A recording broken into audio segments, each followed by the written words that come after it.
Oftentimes, shows dealing with more mature content or themes get highly penalized in comparison to mainstream titles that are rated E for everyone. And you honestly can't debate me on this. If you look at the top 100 animes voted by the community, which is based mainly on Western opinions, the content is watered down or come off a bit vanilla. I'm sorry to say, but I don't think Full Metal Alchemist is the best anime of all time. Nor do I feel like Gintama needs 3 different places on this list.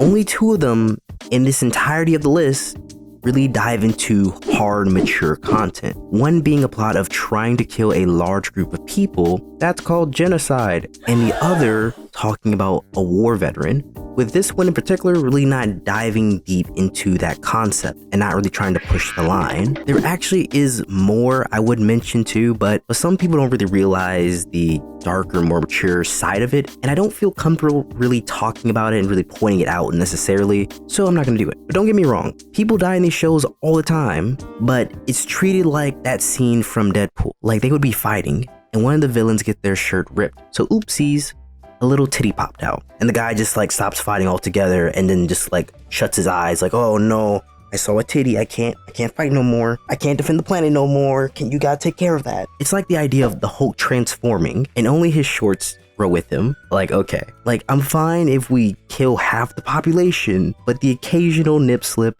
is where I draw the line, good sir. Back to this though.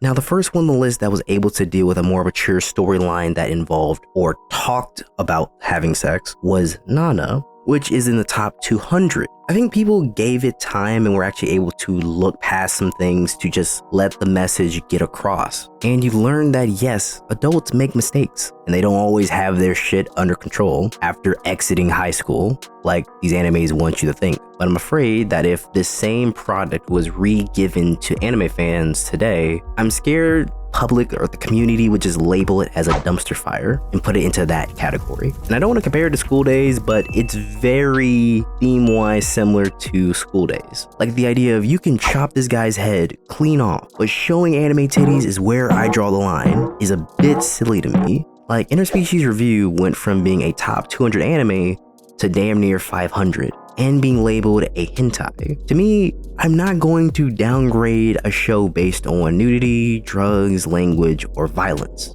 It's like, oh, you said 20 no-no words, that's a minus 20 on your scoring. I'm not doing that. That's silly. If they're able to tell an interesting, compelling story, or simply entertain me, or do some deeper thinking about their show, I'm going to base my opinion on that.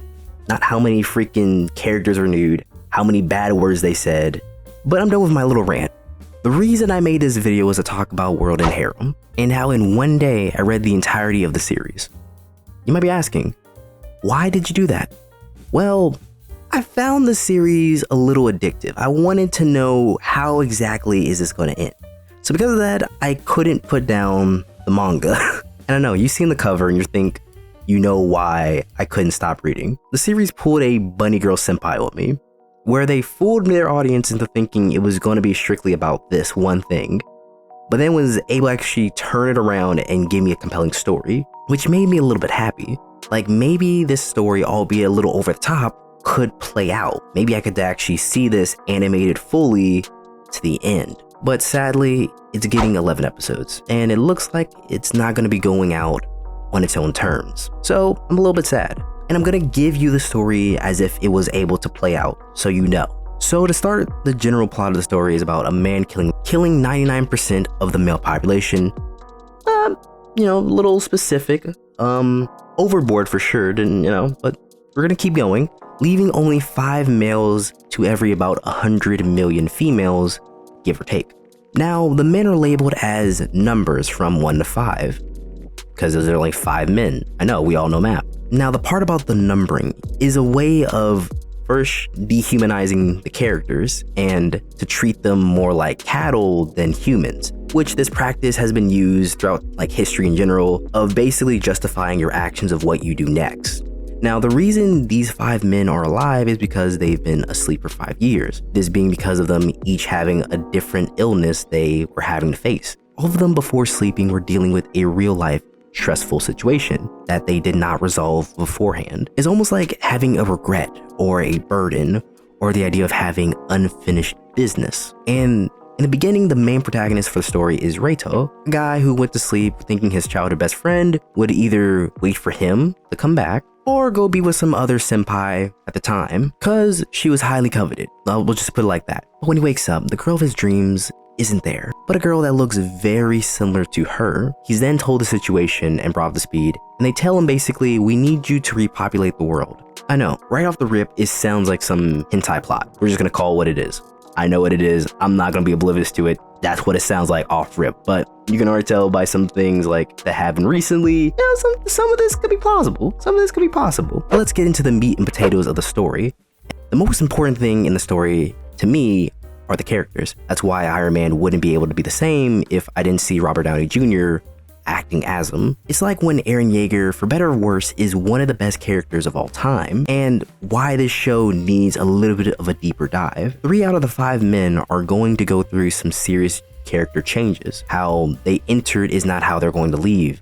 The person you were 5 years ago is not the person you are today, which is always the case with these kids transforming from high schoolers to adults. Through going through this point in your life, you're going to start to think a little bit differently about the world. You're going to be out on your own. You're going to experience some things that you didn't experience at home in your normal setting. You're just calling it what it is, which is the point of a lot of these new animes missing. They don't do this with their characters. It's the same character role, same character archetype every single time, just about, and it's really freaking annoying and boring to watch. But when talking about the characters, we have to talk about their character motivations, their backstories. Why do they do the things that they do? When these 3 first wake up, they're told for the fate of the human race, they have to start to mate. So from the start, they're all in the same position. They're given that choice. Only Reito says no, but the reason why he does it is for a selfish reason. He wanted his first time to be with his childhood friend. At the beginning, I'll be honest, I thought Reito's ideology was a little childish. It was a little like, it's like you're really gambling the fate of the world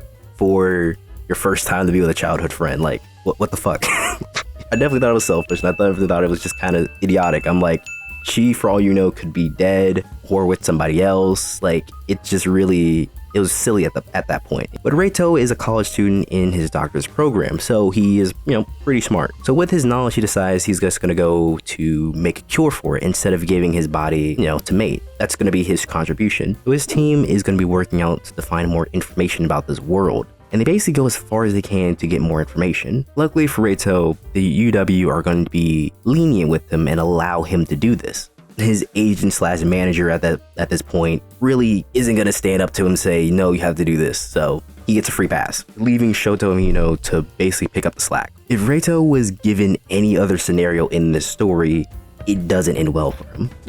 It doesn't. I'm gonna put it like that. Hino is your average guy that would be the protagonist in a harem series. Nothing really special about him at all. Normal behaviors, at the beginning anyways. But after having sex for like days on end every single day, constantly, it becomes a cycle. They show his like actual schedule. His mind starts to warp. He starts to change. He becomes a very different person along the story. The way he looks at people in general, his daily routine is all messed up, which can be seen if you don't look at the manga, but this can be seen through the anime of him looking for something different. So his mind warps to trying to go and be with Reito's little sister, which if you know at the ages here, it's just like, yo, hold on, you gotta stop here, bro. Like you're crossing a couple different lines here. His mind is made to think of nothing, like I said, but this new life. Luckily by the end, he gets more of a grip on what's happened to him, but this all happens when he sees his first baby boy. This is when he actually gets to see the problems with this new society. His son would be in the same position he's in, being objectified and raised like a cattle instead of an actual person. Realistically, his son wouldn't have to do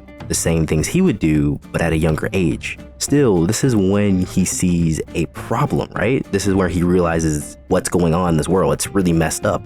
But instead of running from his fate, he decides to protect them in a way, protect all the families that he's made along the journey, and give his life up. But then there's Shota. He doesn't exactly end with a good character arc or happy ending like Hino did. Shoto is number 3. He has a huge transformation as a character. Like if you're a fan of redo healer or revenge based characters, then you'll like the duo that is Shota and named Karen. I was just gonna say Karen, but Shota by the end becomes a true like demon. Like he's different.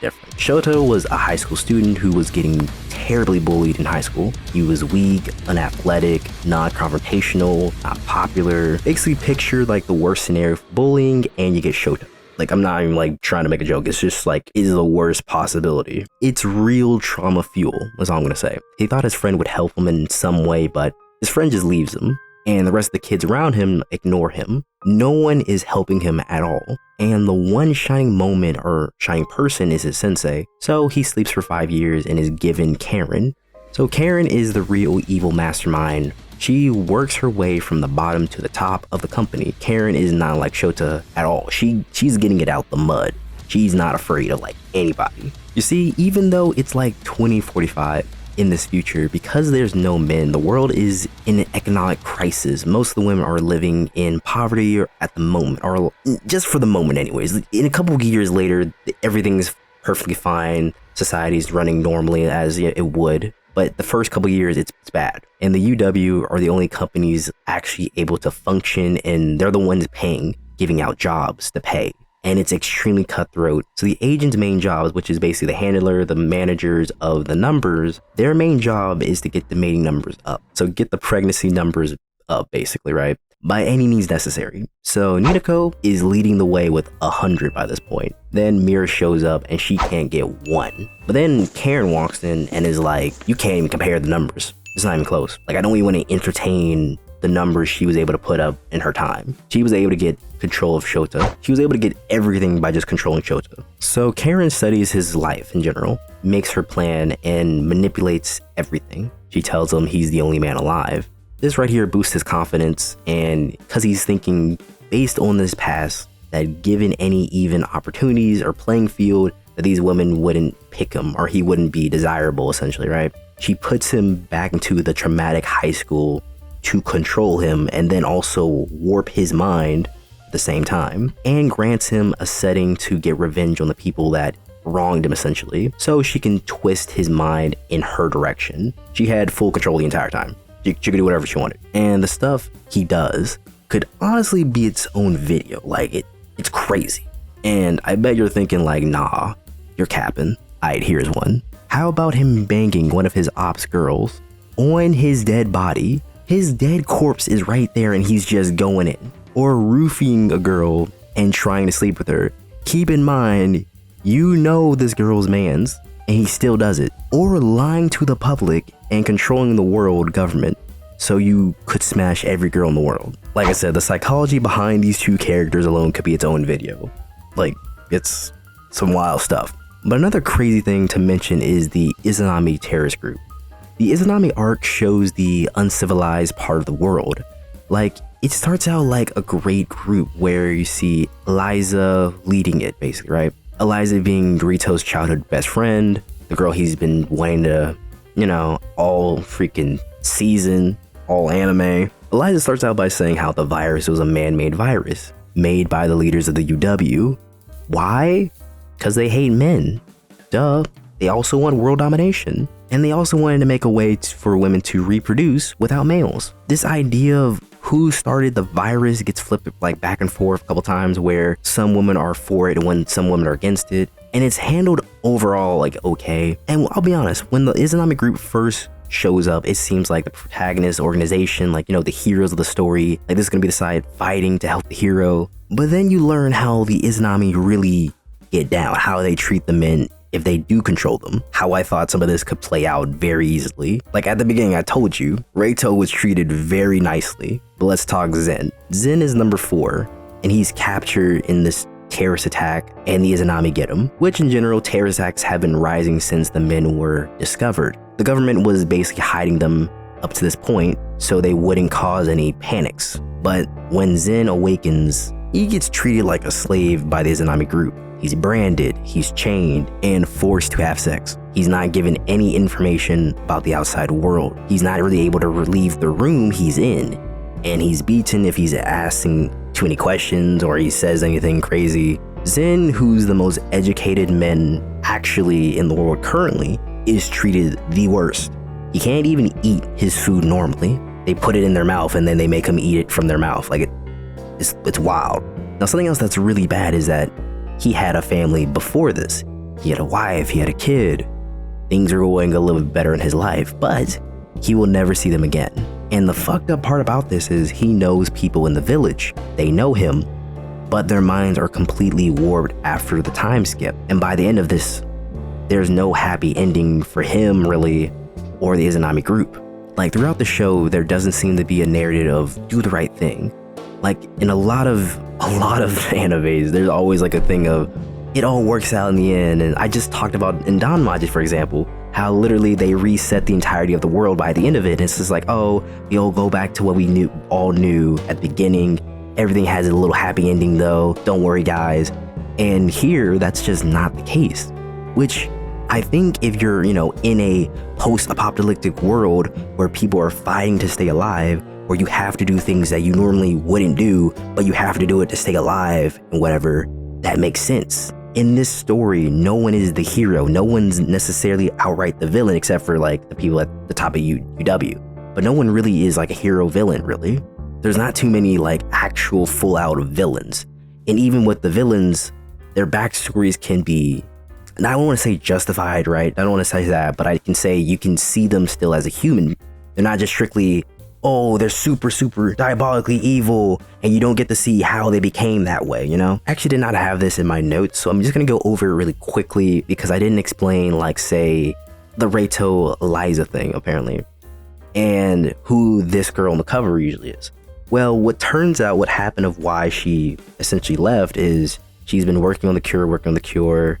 She essentially went to join UW to work on that cure and to let Reito essentially have his first time be with her. They were like, UW was giving him that opportunity at the beginning, but I believe what happened was she couldn't give birth to a child, so it made the process just like, she was, I think it was like a little heartbreaking. I think that was the case. So because of that, get a clone that would be able to bear children, essentially. That's kind of how they were working it, I'm pretty sure. Like reading the copies, it was just really like a little weird. I didn't exactly, I think, right out say it, but that's kind of like the thought of it. Like, she's the clone because she couldn't give birth to children. He does end up like smashing all of them, if that was what you're asking. He does end up smashing at least the clone and Eliza, but yeah. Now, the last point I want to make is I think the show is like, a lot of fan service, right? I'll just say what it is. It's a lot of fan service because it's World End Harem in general. But I also think it does have actual social commentary in it. How, given a mass shift in population, the society hierarchy structure is still fucked up. Like, it's really fucked up. Or how even though men are gone, there's great evil all around. Crime stays relatively the same, but more women are just doing it, essentially. Or how instead of men chasing after women, it's flip-flop. I think someone more educated than me could give a better summary of how this relates to our world today, but the fact is, I think there is good writing here that should have been explored, even though I doubt people would do so. Because like I said, it's getting 11 episodes. You had to get through a lot of censoring just to get to this point to watch it, and they're probably not going to get through the ending of it at all, which is kind of unfortunate. Or they're going to rush through all the parts about the Reito Eliza in between parts, or they're going to cut out some of the stuff that Shoto does by the end of it. So, this is just my take on what happens in the anime and how it's better than you might think. Yeah, I hope you guys enjoyed watching. Make sure to like the video. But yeah.